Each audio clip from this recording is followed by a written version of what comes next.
This is the final word, Ashes Daily from Old Trafford. Jeff Lemon and Adam Collins. The show brought to you by Westfield London and Westfield Stratford City and you, Adam. It's day three. It's day three of the fourth Ashes test. And you've got to tell us all about it in the space of 30 seconds. Good luck. We wondered how long England would go on for. In the end, it was 208 further runs from their overnight tally. All out for 592. Bairstow, an ostentatious 99 not out from 81 balls. The seventh man in test history to end up not out on that score. Beforehand, it was half centuries from both the captain Stokes and the young man Harry Brook.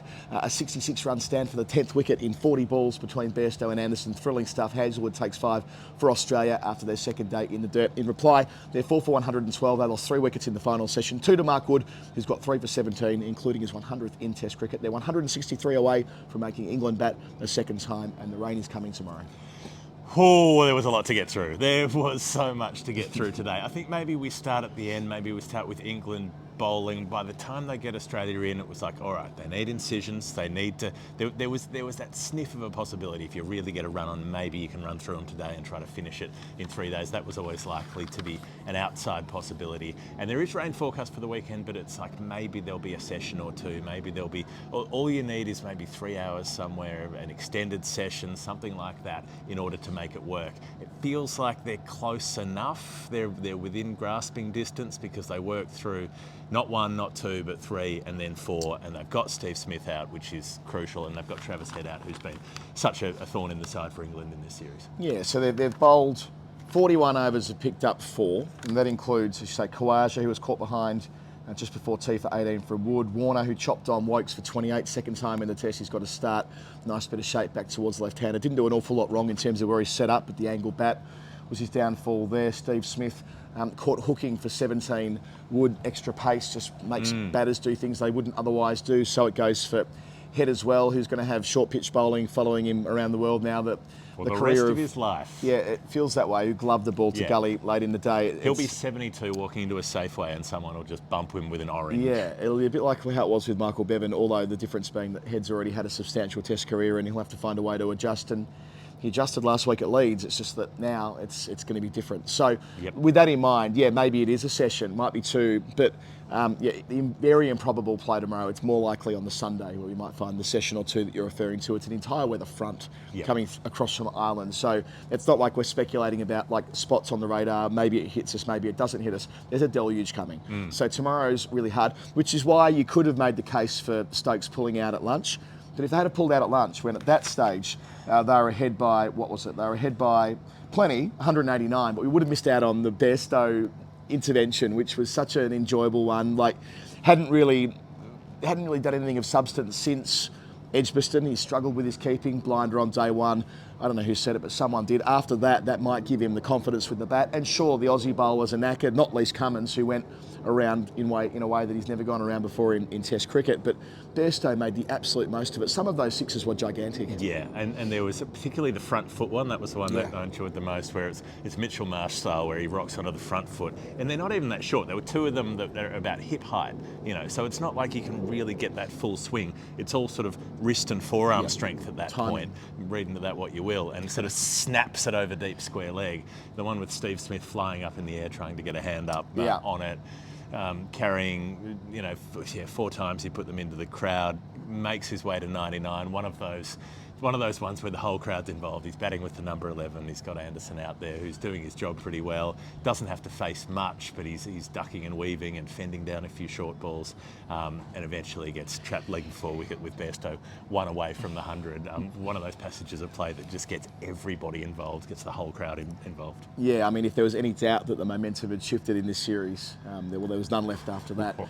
66 from 40 in the partnership. Anderson only makes 5, but boy, that pull shot he played off Cummins walking down the track at him and charging him effectively. Basically a metre outside leg stump. He was like, I'm just going to keep batting, getting further and further away. I'm out of shot now. I'm going to make sure I'm not even in the frame at all. And then sort of dragged it down with the pull shot. And so away through squares. He definitely played his role. And also with the running between wickets, which you should see more of this, where an 11's batting with an established player. You should be seeing them taking on the keeper. All the byplay between Bairstow and Kerry, the legacy of what happened at Lords, I guess, with that. But doing it 3 times and doing it a 4th as well. That Bairstow, when the ball was released, he wasn't jump starting or anything. He was backing up the right way, watching the ball come out. He was haring down when that green delivery was sent down, assuming it was going to be another short pitch delivery at Anderson, but yeah, it was the one that wasn't, hit him on the pad, and that was it. It was smashing leg stump, so be it. Can I make the note as well that Bairstow at the non-striker's end didn't seem to have any doubt that when a short ball was left by the other player and was going into the keeper's gloves, that the ball was still live. Didn't seem at any stage to think, well, no, that's surely a dead ball because, well, he's left it alone and the keeper's just gloving it behind the stumps. We all know when the ball hits the keeper's gloves, that's dead. Somehow didn't arrive at that conclusion. I loved all of that, and we did make a similar observation on commentary. I just think that when Jonny Bairstow's in full flight, he's got the best eye in cricket, I reckon. Like, you know, when he's going, he just picks up balls from anywhere and puts them where he wants. That's his, you know, white ball training, of course, as well. Yep. But also when he's when he's batting in a way that he feels free, you know, we always talk about Zach Crawley being the poster boy of Bazball. It was Bairstow's career that was turned around. It was Bairstow's Test career that was resurrected. He was averaging 20 in Test cricket for the previous 2, maybe even 3 years. It was certainly the lowest average in the world for anyone batting 1 through 7. In the last, I guess you want to go back to the start of 2022, he's made 7 tons in that stretch of time. Sorry, 6. Today was an only not out. 6 tons. It was going to be his 7th in that run. And, you know, he's been the guy who's benefited perhaps the most from having someone like Brendan McCullum leading the side as coach. And it's the one, I think Andy Zoltzman picked up on this. It was his first 100 after having kept in a Test match. He's made hundreds as a keeper, but only when he hasn't actually had to keep wicket yet. It's funny how both of us are describing it as 100. We've both made that mistake in a row. Sorry. Because it felt like, it felt like a ton. Morally 100. Yeah, it was a moral 100. That's it. Yeah, that's right. Look, I mean, it's also that sort of declaration batting, or when it's, you're not going to declare, but this is totally free hit material. Sure. The bruise punching stuff. Yep. It brought to mind the comparison I made was 2019 when Jadeja and Rishabh Pant were taking Australia apart at Sydney, and India made 600 plus that day. And that was also the last time that Cummins, Stark, Hazlewood all went for over 100 in the Test innings. So that happened again today. Might be the last time Cummins looks human. You know, like that was the week after Cummins bowled the house down at Melbourne to keep Australia within like vague touching distance of a Test. They were well beaten. 6 for nothing. And then made a 50, I think it was made as well. 60 something. That was probably the first time when people like us were saying maybe he should be captain one day, leading from the front. You press forward a long way in the career, 4.5 years later, and I never really cared much for the argument that fast bowlers shouldn't be captain. Maybe because when I was playing cricket, I loved captaining and I loved opening the bowling. I never thought it impeded my captaincy. But it's different when you're in front of 30,000 people. 5 days worth as well. And it's 5 days worth, and it's a job that carries so much added baggage being the Australian Test skipper. And he just looks tired. He looked like the blood was drained out of his face at different times today. I don't know what his figures were. I've got it written down. His figures were 1 for 129 from 23 overs, just 3 maidens in the entirety of the England innings, and 2 of them came in the first 8 overs yesterday. So, you know, Cummins to go at an economy rate of north of 5.5 or something like that by the time he was done. Similar to yesterday. I mean, they did a better job before lunch in keeping things in check and bowling to a plan. To come to that point with Cummins, I don't think it's necessarily about exhaustion from playing, because people are saying, like, it's funny how the received wisdom goes. Initially it's Australia are better prepared because they played India in the WTC final. Now it's Australia are too tired because they played India in the WTC final. They just had a 9-day break and they came off a Test match that involved 2.5 days of play with a rest day effectively in the middle of it. It won't be physical exhaustion at this point. It's not like you're at the end of a second Test in a back-to-back run, but maybe there's mental exhaustion, maybe just being here, maybe feeling this kind of latent hostility towards as the touring team, whatever it might be. That these tours are long tours, and in the same way as we've seen it start to get to England when they're in Australia, it seems like it's starting to get to Australia in a similar way now that they're here. Yeah, increasingly it feels like they needed to make the most of when England was 7 for 142 at lunch on day 2 at Leeds, and Cummins was bowling the bloody house down. From that point on, he's been relatively ineffective with the ball. And they've kept doing the short ball stuff and it's kept not working. Right, and the added pressure of being in the field chasing leather, conceding 592, that's not something Australia's done for a long time. Well, it will be adding up, and yeah, sure, they had the 9-day break, but to what extent can the Australian Test captain really, distance themselves from cricket in the middle of an Ashes series that's being as ferociously forward as this one, not least when he was in the middle of a controversy at Lords a fortnight before the close finish at Leeds. Like, it does add up. It's not making excuses for what happened. It's more just like having a sense of how this cumulative wear and tear can affect the captain. And yeah, the fast bowling piece to this is that he'll be also physically knackered Yep. from bowling for a long time because what do they say? You run you run 10 kilometres or 10 miles a day when you're a quick extra wear and tear on your body and your limbs. And all of those the three frontliners have bowled more overs than they would have if they'd had a spinner in the team that they were able to turn to. They're going to have to make a change next week. I mean, even if they get out of this. Sure. Even if they get out of this with a draw and it rains for 2 days, I mean, I suppose if that were the case, there'll be less pressure next week. But let's assume England win. Next week, Australia are going to have to make a change. They're going to need a fresh, fast bowler. Yep. The only one they've got is Michael Neser. Yep. And this isn't just because we've backed him all the way. I genuinely think Neser will play next week, be it because shoulder's not right. They need a Chris Wokes style infusion of fresh energy. Fresh. And Scott Boland's already a little bit shaken Yep. by the experience that he's had, or that's how it seemed when he was playing at Leeds. I mean, this 592 today, put this in perspective, England have made 5 scores bigger than this in Ashes series at home. The last one was 1985. There was one in the 60s, and there were 3 in the 1930s when everybody made a million runs. That's it. Those are the only bigger scores that they've made at home. England hasn't historically been at the site of massive Ashes scores generally. England have made a bunch of big scores in Australia way back when as well, when Jack Hobbs was doing his thing and all the rest of it. But they've tended to be, those big 500-600 scores have tended to be in Australia more than they've tended to be here. Okay. 592 is absolutely huge, and the rate at which they did it, at about 5.5 and over. There's been one innings in Test history that was more runs at a faster rate, and that was England in Rawalpindi last year. The only criticism you could apply, or not even criticism, the other perspective you could say, is that by going on and batting as deeply as they did, if they might have had enough time and enough runs from lunch today. Mm-hmm. So if they buy back 20 more overs, and they only have 189 to play with there, that might have been sufficient to have finished the job today. Yeah. Of course, whys and wherefores and absence of the counterfactual and all the rest of it. But I do wonder that. But again, the added damage that Bairstow was able to inflict on the Australian team and on the bowlers, it's going to take some stunning coaching. If they lose tomorrow or on Sunday,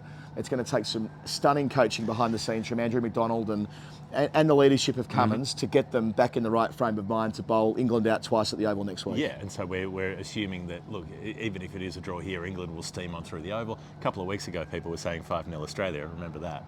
It's funny how quickly things change. Oh, totally. So another interesting point, I thought, Stokes and Brook batting relatively sedately at the end of the day yesterday, and people were saying, why did they do that? Well, I thought it's so they could come back and reset and start again this morning. They did start with foot to the floor. They were both throwing the bat around and trying different shots. Then Australia goes all out on the fence, basically tries to slow it down, and England go at 5 and over, but at singles and twos. They're just sort of working the ball around and picking it up here and there. Australia don't take the new ball, which was an interesting ploy. There was some criticism of it as well, but I thought it made sense at the time because it's going to be harder to hit. If they want to slog everything, they have to try to slog the older ball, and eventually after about 90, 91 overs, they take the new ball with Stark and Hazlewood, and they're able to start getting breakthroughs. Yeah, look, it's after ugly. Cummins has got Stokes with the old ball, mind you. Right, and it's totally ugly when there's 6, 7, 8, 9 fielders on the rope, bowling with a ball that's, they took the new ball after 90 overs, but Brook only hit, I think his first boundary was from his 52nd delivery. Like, it, generally speaking, achieved what it set out to do, which was not let England go bananas this morning. And I know Stokes got away a little bit. He was charging from the get-go, and Stokes will do that, but they did, they kept things in the margins of okay. Mm-hmm. It didn't feel as frantic as yesterday, put it that way. It was after lunch that, they were trying to play the milk to strike game with Jonny Bairstow, but Bairstow wasn't playing. Bairstow kept giving a strike to Broad initially. Yep. And even with Anderson a couple of times, he was happy to let Jimmy face early in the over before they started playing running the buyers off the bounces thing when he was nearing 100. So there are a few where he takes a boundary off the 6th ball because he's like, I'll just get the 6 or the 4. Well, this is it. So there was only one team playing that game, and it was Australia, not England. And you kind of need both to be in it to win it, if you like. And that was a shortcoming there. Yeah, so Stokes makes a 50, Brook makes a 50, he gets out hooking off the top edge. A fantastic catch from Mitchell Starc, by the way. That one went so high up in the air, and he was just down underneath us where we were watching, and you could see him sort of circling and wondering if he was going to step on the rope, and very nearly did, and managed not to, and managed to hang on to it. But it was so there's a period where it's about 5 for 79, 5 for 89 across a period of 17 overs. The runs are still flowing, but Australia are picking up the wickets, and you feel like, okay, this is a team that's sort of got the groove of playing Test cricket again.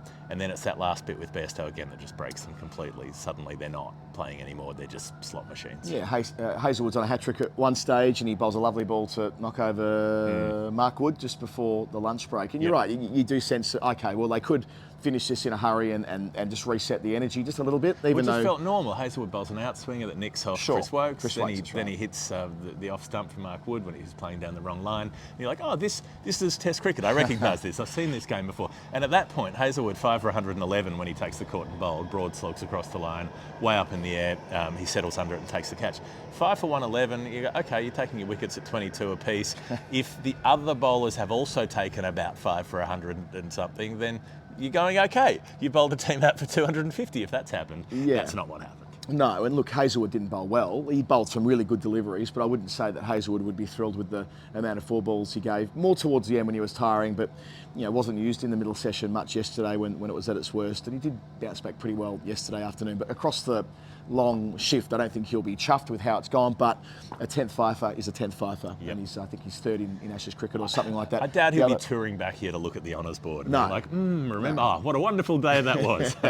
And the other quick who had such an influence was Wood. I want to just quickly touch on that before we go to the Hall of Fame. Magnificent. He becomes the 6th English bowler in this team to have 100 Test wickets. There's never been a team with 600 wicket takers all in it at the same time. That was a Hall of Fame option for me, but I got a few of those because I'm working with Andrew Sampson this week.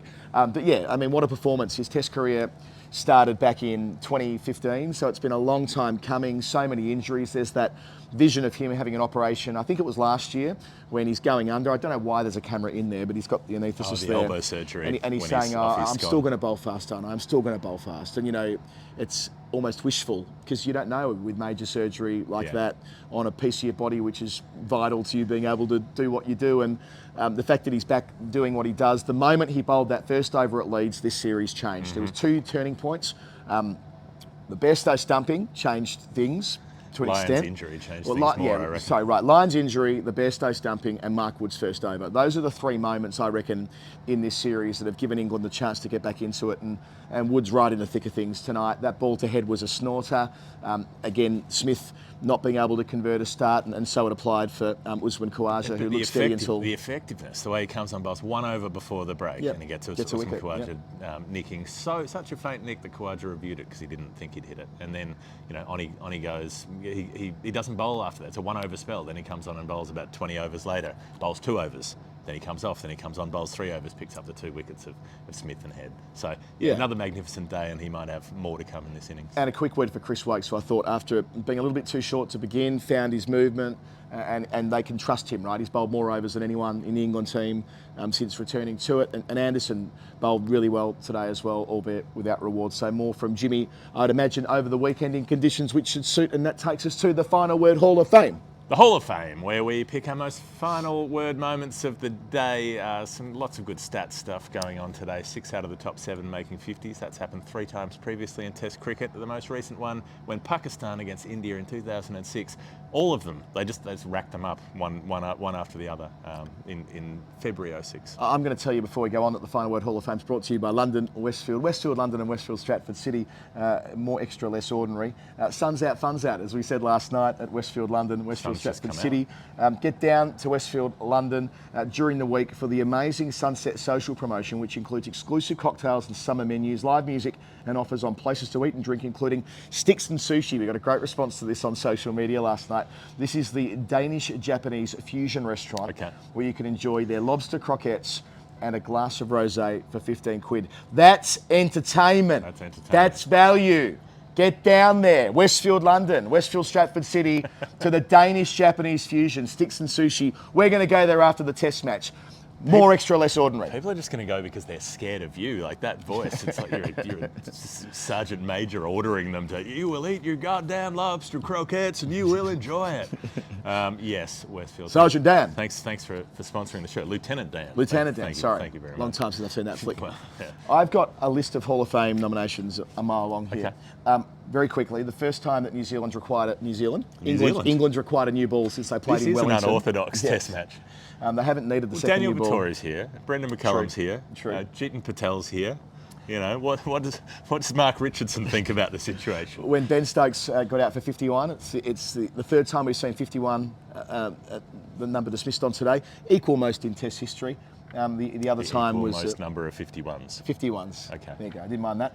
Smith and Labuschagne crawling under the covers to find the ball when Stokes twatted it out towards the eastern stand. And it was like a couple Bairstow of one, kids. wasn't it? Oh, sorry, you're right. It was Bairstow. Of course it was. I'm just conditioned to saying Stokes nailing it, but it was Bairstow. Yep. I enjoyed the hovercraft breaking down. Yes. So we had a short rain delay for 15 minutes, and they tried to get the hovercraft out, and it didn't work. So they had to drag one of the big tarpaulins out. But all of the ground stuff probably wasn't a good day for them, but it was amusing for us. They've got the hood up on the thing like it's a broken down VW Beetle by the side of the highway, and they're all clambering in there in the engine bay, I guess it is, sort of rummaging around, trying to figure out what could work. I think they'll need the hovercraft over the next couple of days. Sugar in the fuel tank, that might be the Australians' plan. Try and deny the hovercraft coming out. I also like that the ground staff couldn't keep the cover, like club cricket, one sheet where they were standing on the edges of the tarp.